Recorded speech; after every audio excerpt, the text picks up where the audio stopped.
Hello students, in the previous class we have seen equation of motion of a single degree of freedom oscillator which has got damping included into it, and we have considered that kind of a damping which is coming because of viscous piston cylinder arrangement, a piston cylinder arrangement which has got a viscous liquid into it. Okay, so it is coming on the account of viscosity, and in that case the equation of motion looks something like this: mx double dot plus cx dot plus kx equal to 0, where this term kx dot is the damping term, and as we have seen that this is a representative case which we have considered an equivalent case, that there was this damper, okay, and then there was inside this piston cylinder arrangement, we consider that there is a liquid over here inside this which is viscous in nature, and as this piston moves inside this liquid, it kind of gives the force which is minus Cx dot, and which is proportional to the x dot. That is obviously the approximation. C we are assuming it to be constant. Okay. However, in the most realistic case, C can be derived based on fluid mechanics principle, and which happens to be function of x dot. Okay. At times it can be function of x as well, but typically it is some function of x dot. But in the limiting case where x dot is very small, you can say that C is independent of x dot and any other x's derivative.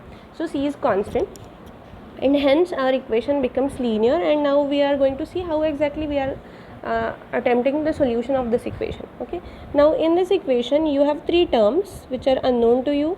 Those are x double dot, x dot, and x. X is the unknown function that you are seeking the solution of which, and x dot and x double dot are its first and second derivatives. Okay, and as we have seen in the previous case, over here as well, what you are going to see is that there are these three terms which are unknown function, its first derivative and its second derivative, and linear combination of these three terms, all these three terms when they are linearly combined, that comes out to be equal to 0. So if you give them weights, this weights m, c and k, then weighted combination of these three terms, x double dot, x dot, and x goes to 0. Okay, if you want this thing to happen, then obviously in the same fashion as we have done before, you can anticipate x to be something of this form, okay, which is e raised to lambda t. Okay, so exponential function, so there is no any harm in trying it out. So let's try to see whether e raised to lambda t can be one of the solutions. Okay, so if we try to see to it, what we'll be doing is we'll be putting this solution into the differential equation. If we do so, then what we get is m lambda square e raised to lambda t plus c lambda e raised to lambda t plus k so this is k e raised to lambda t. This should be equal to 0. So this equation can become 0 when m lambda square plus c lambda plus k is equal to 0 or e raised to lambda t equal to 0. So either when e raised to lambda t is 0 or when m lambda square plus c lambda plus k, this term goes to 0. So these are the two conditions. This is condition number 1 and condition number 2, and as we have seen in the previous classes, this condition number 2 is a trivial solution and we are not interested in that trivial solution, and this is the non-trivial solution. Trivial solution says that x is 0 always, so we are kind of not interested in that, and we'll try to see what does the non-trivial solution tells us. Okay, so non-trivial solution wants lambda to be selected in such a way that m lambda square plus c lambda plus k goes to 0. Okay, if this has to happen, then lambda should come out to be solution of that quadratic equation, so which is minus c plus minus square root of c square minus 4mk divided by 2m. Okay, so these are the two values of lambda, and if any one of these two values, if you pick any one of them, then e raised to lambda t is the solution. Okay, so let me try to simplify them, and let me write down lambda 1 and lambda 2 in this form. Okay, so it's like c by 2m plus minus square root of c square by 4m square minus k by m. I've kind of rearranged this into this form. Okay, so these are lambda 1 and lambda 2, okay, which are having these expressions. Okay. Now you will be able to appreciate that depending on what exactly this term is, you are able to divide all the possible solutions into 3 categories. Okay, so let me see the first category, case 1. Okay, when the under root term is positive, okay, that is when c square by 4m square is larger than k by m, then what you see inside that square root, which is c square minus 4m square minus k by m, when this term which is inside the square root is positive, then obviously the square root will be real. Okay, and you are going to get lambda 1 as minus c by 2m plus square root of c square by 4m square minus k by m. Okay, so this is a real number, this is obviously a real number, so lambda 1 is a real, lambda 2 will also be a real, and that will be distinctively different than lambda 1.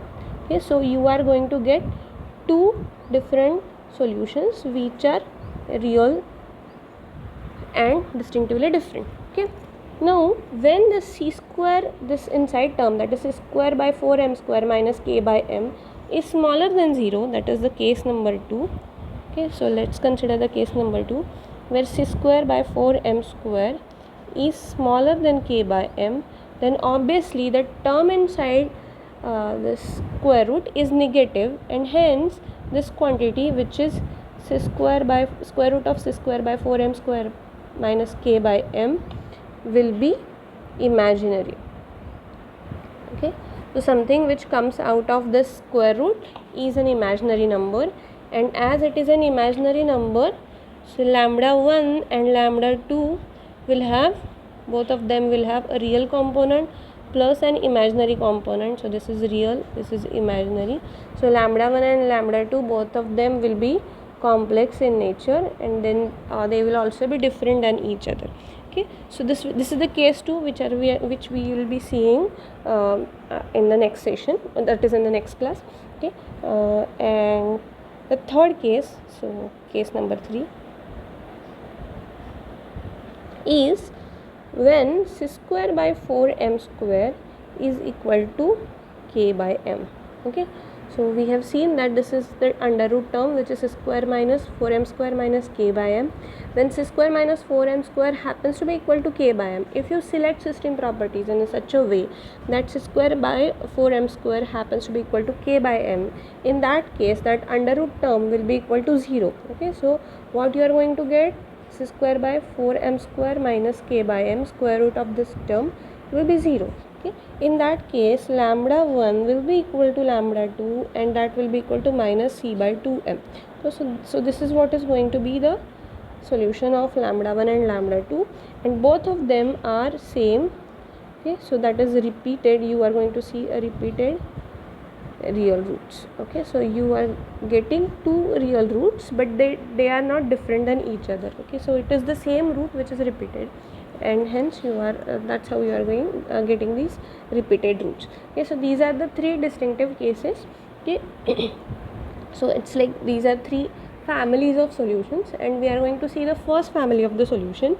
Okay, so which is this case number 1. Okay, where lambda 1 and lambda 2 are real and separate. Okay, so in that case we have seen that c square by 4m square minus k by m is a positive quantity, that is c square by 4m square is greater than k by m, and hence lambda 1 will be equal to minus c by 2m minus under root c square by 4m square minus k by m, and lambda 2 is equal to, so let me consider this as lambda 1 with plus sign included, and let lambda 2 equal to minus c by 2m minus square root of c square by 4m square minus k by m. Okay, so these are two values of lambda 1 and lambda 2. So now since you have obtained two values of lambda 1 and lambda 2, you can think of two distinctively different solutions. Okay, so the first solution is x1, which is equal to e raised to lambda 1t. The other solution is x2, which is equal to e raised to lambda 2t. Okay, now I want you to pay attention to signs of lambda 1 and lambda 2. Okay, so let's try to see lambda 1 first. Okay, so what lambda 1 is? Lambda 1 is, this is a quantity which is minus c by 2m. Okay. C will always be positive, m will always be positive. Okay, so minus c by 2m is a negative quantity. Okay, then you have this quantity sitting c square by 4m square minus k by m square root of this.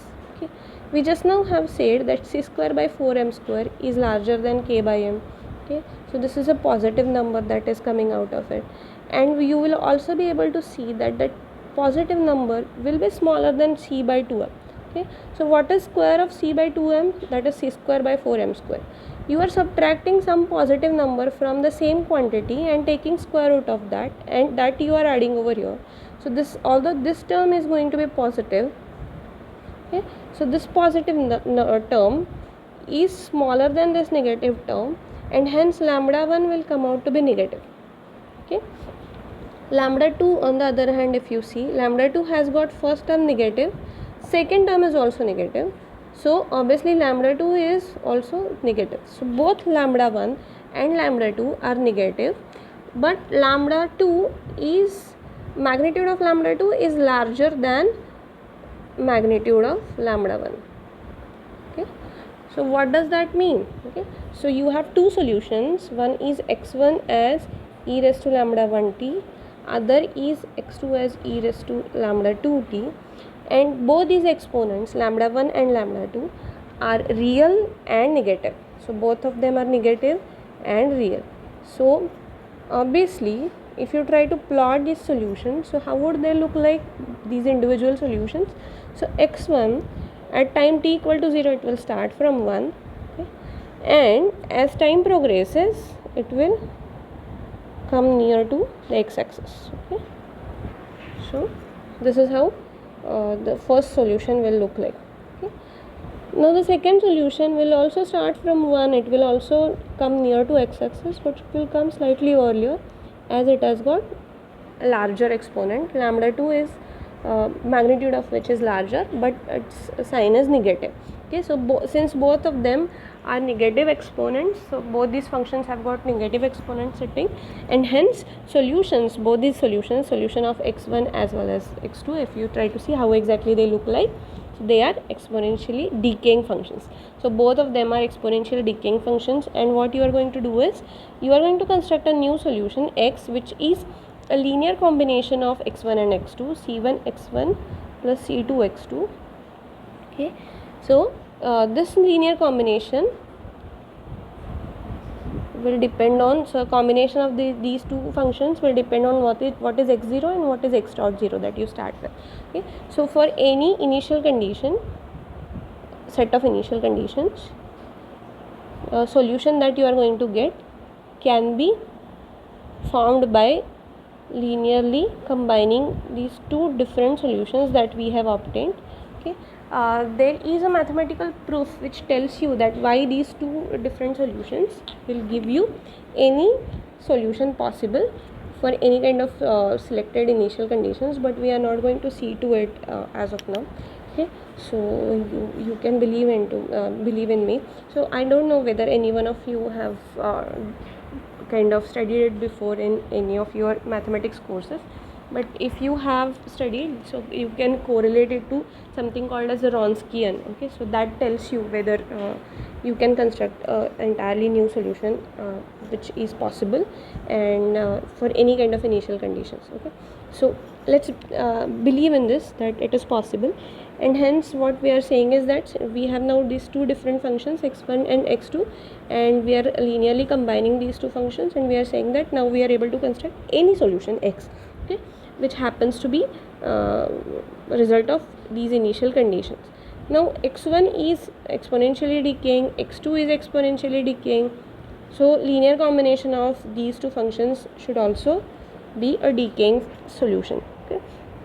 So x will not be oscillatory in nature, it will not oscillate, okay, it will not have any oscillatory features associated with it. So you are not going to get oscillatory solution if c square by 4m happens to be greater than k by m. When c square by 4m is greater than k by m, if you select properties in such a way, then you will not get this oscillatory response. So your mass will not perform oscillatory behavior, it will not show that oscillatory behavior, okay. So now let's try to derive expression of x based on what are initial conditions, or those are x0 and x dot 0, okay.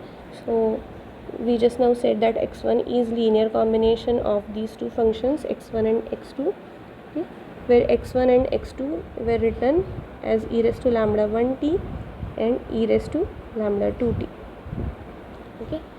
Now we have said that in the beginning, when time t equal to 0, x0 is x, so x0 should be equal to c1 plus c2, okay, which tells us that c2 is nothing but x0 minus c1, okay. If this is x0, then if this is x, then obviously x dot, which is velocity, that will have expression as c1 lambda 1 e raised to lambda 1t plus c2 lambda 2 e raised to lambda 2t, okay. So when time t equal to 0, x0, x dot 0, so this term x dot goes to x dot 0, and this side goes to c1 lambda 1 plus c2 lambda 2. So this is one equation and this is one equation. So these are two equations. So equation number 1 and this is equation number 2. So we have found out from equation number 1 that c2 is this. So what we'll be doing is we'll be plugging this expression of c2 in this equation number 2. This is equation number 2. If we do so, what we get is x dot 0 is equal to c1 lambda 1 plus c2 x0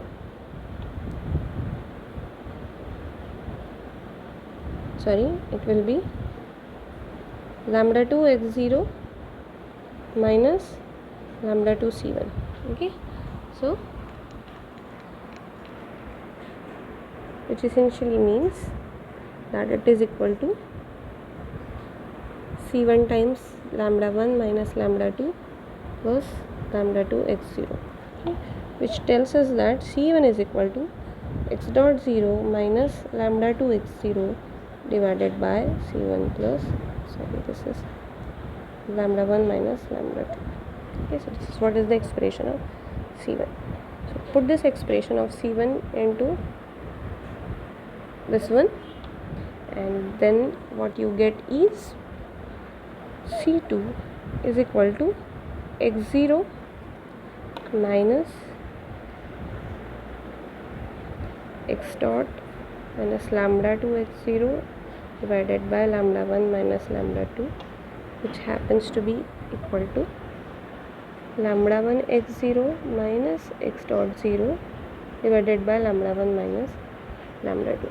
So what are the two expressions? c1 has got this expression, let me just see to it, yes. So it's x dot 0 minus lambda 2 x0 divided by lambda 1 minus lambda 2, and expression of c2 is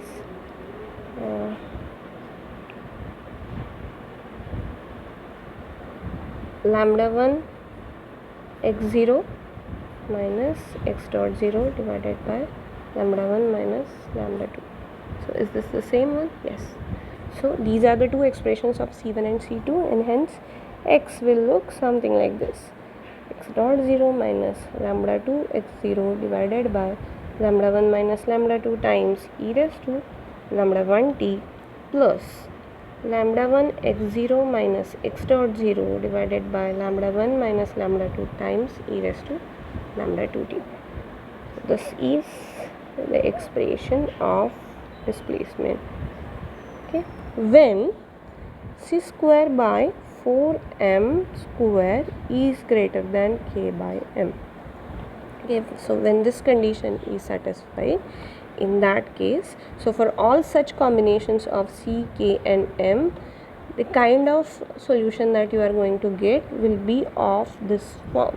Okay, and it will not oscillate, it will not be an oscillatory response.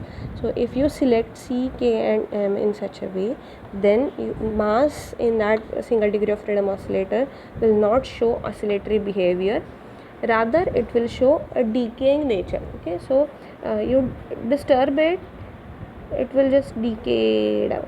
Okay, we'll try to come back to its mean position, and ideally when will it reach to mean position? It will reach to mean position when time is infinite. Okay, so we'll try to see how exactly all these solutions look like, once again in the same fashion as we have done before. Okay, so we'll try to plot them, we'll try to understand what exactly these solutions are trying to tell us, and what will happen if you tune all these parameters. So for example, so for certain combinations of x0 and x dot 0. Okay, so with this we'll stop over here for today.